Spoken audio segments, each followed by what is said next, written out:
Continuamos en La Venganza Será Terrible. Hoy estamos en la versión sin público presente en los estudios de AM750, pero mañana, atención, que haremos la matiné del jueves a las 8 de la noche en la calle Venezuela 330. Sí. Ahí en Caras y Caretas. ¿Y el viernes? Y el viernes estaremos en Adrogué, en la Plaza Brown, ahí al aire libre, pero con carpa. Entonces no al aire libre. No, o sea, no con cautela. Con carpa me refiero a una estructura de... Sí, propia del circo de Rodas. Sí, señor, pero en este caso propia de la Feria del Libro. ¿Es el circo de Rodas o el circo Rodas? Creo que Rodas. Sí, porque el de Rodas ya sería proveniente de aquella isla griega famosa por el coloso que ponía un pie en cada extremo de la entrada al puerto. Pero es un buen nombre para un circo de Rodas. Rodas, sí, y de Rodas es mejor todavía. Es mejor, inclusive creo que el tipo... Mejor que el circo du Soleil. Sí. Usted tiene un encono particular. No, me encanta. Usted sabe que siempre voy a todas las funciones del circo ese. Amenazado va. No, voy siempre, que todas las personas me invitan y me regalan entradas para ver personas en monociclo, sí, y payasos que hacen equilibrio. Porque además queda muy bien, después usted va y dice, no, disculpame, vengo del Cirque du Soleil. Sí, estuve con unos amigos en el Cirque du Soleil. Entonces usted ya brilla de otro modo. Sí, ciertamente. Y yo espero ansioso el final de cada función. Pero ansioso porque deseo que termine de una vez, para pero también para poder aplaudir de pie durante 15 minutos. Claro, yéndose inclusive. Sí. Marcha atrás. Bien, hablaremos hoy de un dentista, del doctor Evans, y de cómo salvó a Eugenia de Montijo, la emperatriz de Francia. Empecemos por decir que a mediados del siglo XIX, que es donde nos vamos a ubicar, los dentistas norteamericanos triunfaban en Europa, así como se dice que hoy los dentistas argentinos triunfan en todo el mundo. Sí. ¿Qué es triunfar para un dentista? Sacar más muelas que otro. Sacar más muelas que nadie. Sí. Pero en aquel tiempo los dentistas norteamericanos se formaban, quiero decir, estudiaban en el Dental College de Baltimore, y estos dentistas superaban en conocimiento a sus colegas europeos y se hacían de su fama, ¿no? Y tenían pacientes de gran renombre. Ah, y lo hacían saber, entonces. Esa es otra manera de triunfar de los dentistas, ¿no? Bueno, Evans nació en 1823 en Filadelfia y se graduó con medalla de oro en Baltimore, ¿no? Esta distinción hizo que fijara en él su atención el doctor John Clark, que vivía en París. Clark le propuso a Evans que se trasladara a París, cosa que este muchacho hizo en 1847. En 1848, Luis Napoleón, ya presidente, eligió al dentista Thomas Evans, y fue este dentista quien propició el acercamiento entre Eugenia de Montijo y Luis Napoleón. El asunto fue así. Evans tenía un consultorio muy lujoso que estaba ubicado en la avenida Malakoff, ahí cerca de donde vivía justamente Eugenia de Montijo con su madre. Cierto día, Eugenia fue a atenderse y se sentó en la sala de espera, naturalmente. Al rato apareció un señor un poco afectado que no quería esperar turno. Eugenia gentilmente le cedió el suyo, y ese señor era Bacciocchi, el ayudante, en realidad es Bacciocchi,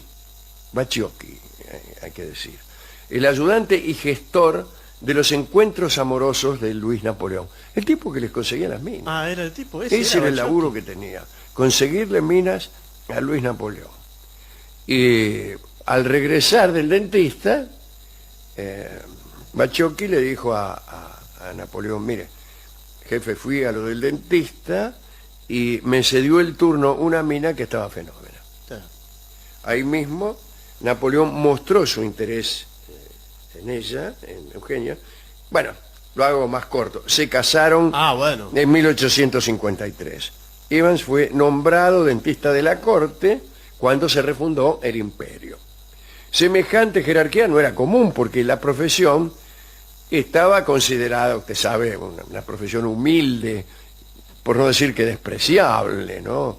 El propio Evans cuenta que en 1847, cuando llegó a París, los dentistas estaban a la altura de los peluqueros, que es lo que había pasado durante toda la Edad Media.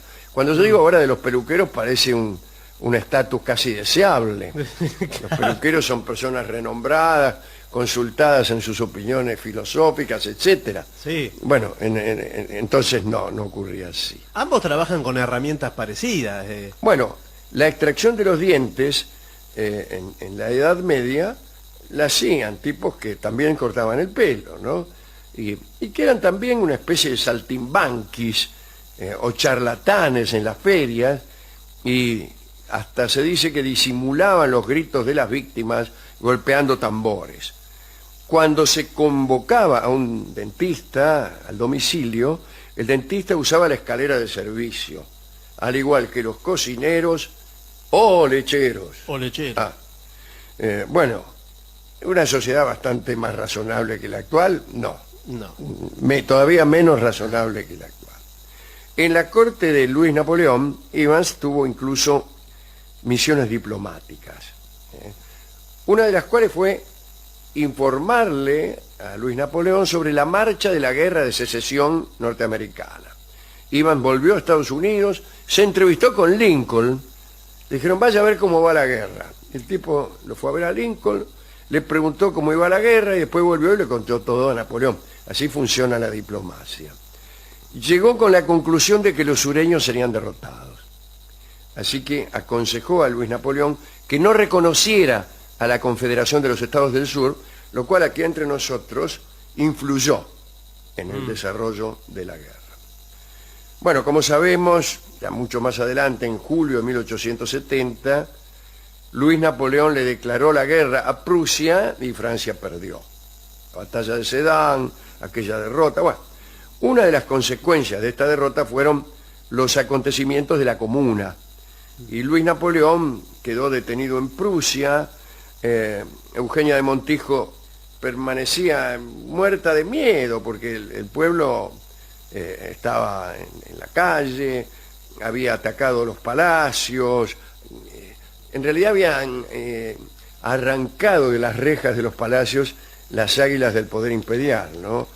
Y la Place de la Concorde estaba repleta siempre de una muchedumbre agresiva que consideraba que Eugenia era la culpable de aquella guerra que Francia había perdido. En ese momento, digo, estando la gente allí, algunos funcionarios fueron a verla a Eugenia. Hay que decir que en aquel entonces lo que hoy es el jardín de las Tullerías era el Palacio de las Tullerías.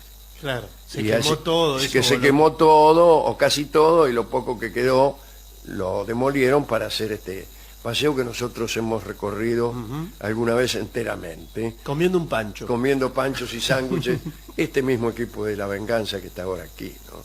Bueno, era el Palacio Imperial. Entonces los funcionarios le dijeron, a modo de consejo, ¿no? Mire señora, sería mejor que se rajara.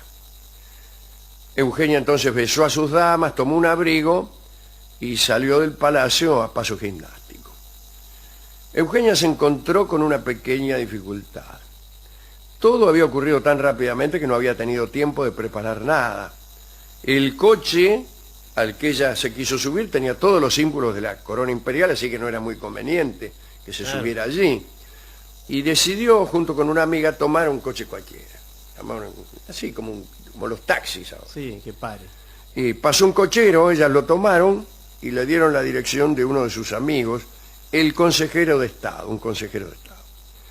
El coche se vio obligado a atravesar multitudes. En un momento uno de los niatos que iba por ahí metió la cabeza dentro del coche y gritó, ¡Viva la República! ¡Caramba! Pero bueno, por suerte no la reconoció a Eugenia. Llegaron a casa del consejero, la amiga pagó porque Eugenia no tenía ningún dinero.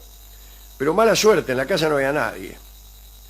Entonces pensaron en dirigirse a la embajada norteamericana, pero no pudieron porque no sabían dónde era. Bueno, entonces, ¿para qué pensaron Claro. eso?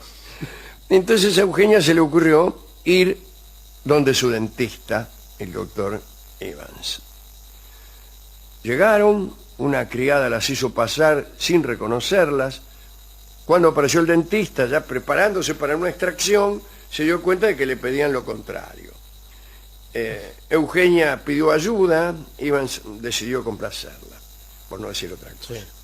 Le preguntó, ¿a dónde les conviene rajar a las señoras? ¿Así se lo dijo? Sí, era un hombre muy delicado. En francés. A Inglaterra, respondieron. Y pensaron en dirigirse al puerto de Deauville y calcularon que podían llegar a las 5 de la mañana del día siguiente para poder embarcarse allí. Por entonces las puertas de la ciudad de París tenían rejas, los caminos, ¿no?